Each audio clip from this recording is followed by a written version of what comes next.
Welcome to this rapid revision video looking at rural poverty and enclosure. We'll be considering the 5 main causes of rural poverty, one of which is enclosure. So let's get into it. The Elizabethan poor. Just who were they? Defining poverty can be difficult, but some historians believe that anyone in Elizabethan England who spent more than 80% of their money on bread could be considered to be in poverty, bearing in mind that bread was the staple or basic diet of the time. This often included people who were in work as well, although they may have been in unskilled or labouring occupations. Being poor was serious, and starvation was a real threat. Lack of work was the main cause of poverty, but just as today there were homeless people and so-called itinerant labourers who travelled from place to place seeking work. Poverty could strike in the towns as well as the countryside.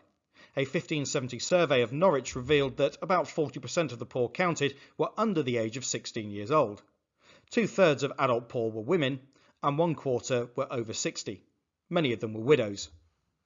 Families where the man of the house had died were more likely to be in poverty, as in Elizabethan society, men were usually the main breadwinner.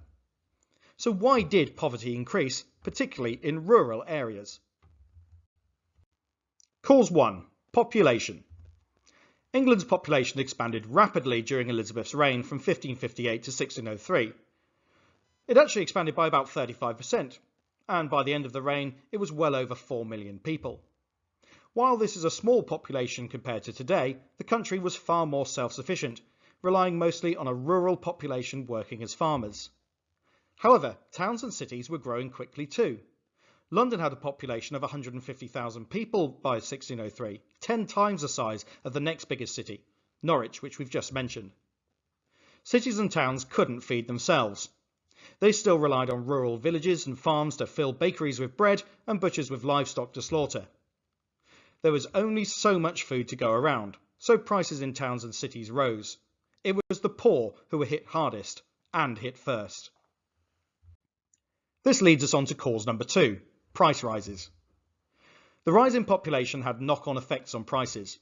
More people equals less food to go around, which equals higher prices charged, bread prices especially. Also, more people equals fewer jobs to go around, equals people were prepared to accept lower wages just so that they could get the job. Also, more people equals less land to go around, equals landowners charged higher rents. This included so-called entry fees, the sum paid when someone took on a new piece of land to farm. All this combined into a situation where the prices of things to buy, especially food, went up faster than people's pay. Although printed books meant that more people had access to ideas on the best way to grow food and care for animals, this wasn't enough to improve food production quickly enough for the rising population. So what next? Cause 3 is sheep farming. Yes, innocent old sheep caused a bit of a crisis. Wool was big business. 81.6% of England's exports were wool. Sure, this was a time where fewer things were exported, but even still, it's incredible that a country relied on just one thing so much for its money. This meant that landowners realised that they could get more money from their land by turning away from growing crops and instead grazing sheep. Sheep were bad news for the poor and agricultural labourers. Sheep farming replaced common land, which had been accessible to all, and we'll look at that a little bit later on, and crop fields, making food even more scarce than it had been before. Sheep needed fewer workers to look after them, and for less of the year. Only during lambing in the spring and shearing in summer was there much demand for work with them. And sheep needed food over the winter too. Some crop fields that were left, and that had previously provided wheat for cheap bread for people to eat, were instead turned over to growing fodder or food for animals. Sheep also have the habit of wandering off, which made the next problem much worse too. Cause 4 is enclosure. Sheep needed to be enclosed in hedges to stop them wandering off. Also, farmers decided that they could improve livestock through selective breeding, so they needed to control which animals mated. Just to expand on that a little bit, how do I put this delicately? So when a daddy sheep and a mummy sheep love each other very much, they have a special kiss, and then some lambs are born. But if you want lambs which have got particularly high quality wool, then you want to select a daddy sheep with really good quality wool and a mummy sheep with really good quality wool, and then the lamb will have really good quality wool. And then if you want one for milk, then you choose a mummy sheep which produces lots of milk, and you kind of get the idea. If you just let the sheep go off and, well, let's say have relations with anybody, you don't end up with improved livestock. Finally, livestock damaged crops, so farmers wanted to prevent this. The solution was enclosing fields in hedges. Let's consider how a village may have looked before enclosure.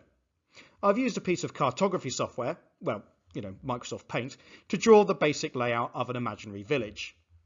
You had open strip fields which were shared between landlords and tenant farmers, each rotating a strip so they got a fair share every year. And then you had common land and common woodland. The poor could graze animals and forage for food and firewood here, for free. And you had fallow and resting fields. Nothing grew here to let nutrients recover over the winter, and then they'll be more productive on the next year. And you would also have water meadows as well. People could forage for birds and things here. Enclosure changed everything. Improvements in drainage and farming techniques allowed farms to become more productive. Some farmers hedged in their fields to protect them from animals. Animals could also leave manure on the fields as fertiliser. Hedges kept them where they were needed. Richer landowners quickly bought up land and enclosed it. Common land was turned over to sheep, wetlands drained, and woodlands adapted for hunting, as we can see in this second map. We can see newly enclosed fields, not strip fields anymore, now enclosed with hedges. The various owners are indicated.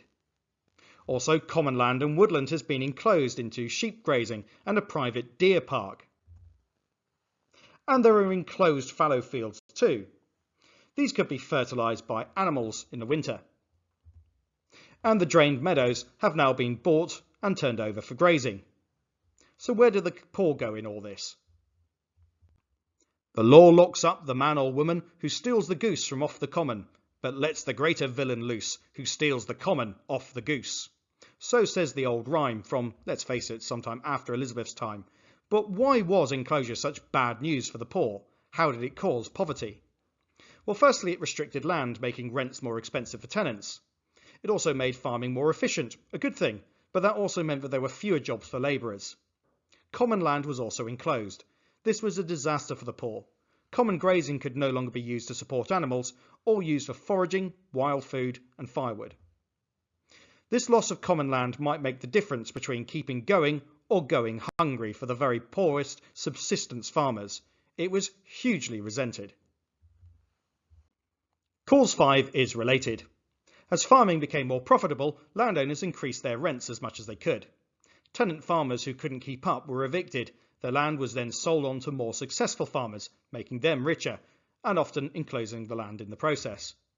Rich landowners got richer, poor ones tended to struggle more.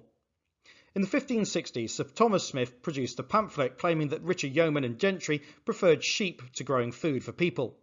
There was fury over the loss of ancient rights to common land. This resulted in great hostility to landowners, seen as exploitative. However, we shouldn't exaggerate this. In truth, there were comparatively few enclosures in Elizabethan times, many more happening in the 1700s and 1800s. Only about 2 to 3% of England was actually enclosed. However, where it did happen, the effects were big, and it was often hated by the poor.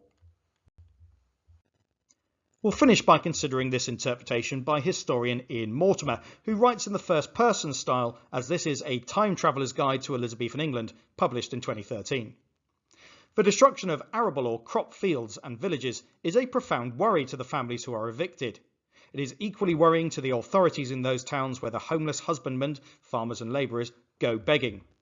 The gradual loss of land to the working man and his family may fairly be described as the second greatest cause of unrest during the reign of Elizabeth, second only to religion.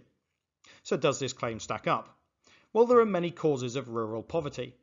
Firstly, population increase, which put pressure on food stocks, land availability, jobs and wages. This resulted in rising prices, which were a result also of scarcity of food and land, especially in the towns and cities. And sheep farming made this worse. It pushed out arable or crop farming, and it encouraged enclosure, which could exclude poor farmers, remove ancient access to important common land, and result in, number 5, increased rents. But only 2 to 3% of England was actually enclosed in Elizabeth's time, which is hardly anything compared to what happened later in history. So do these things support or challenge the interpretation? Maybe you can write your thoughts in the comments below. That's the end of the video. I hope it's been useful to you, and if it has, please like the video and subscribe to the channel for more. But for now, goodbye.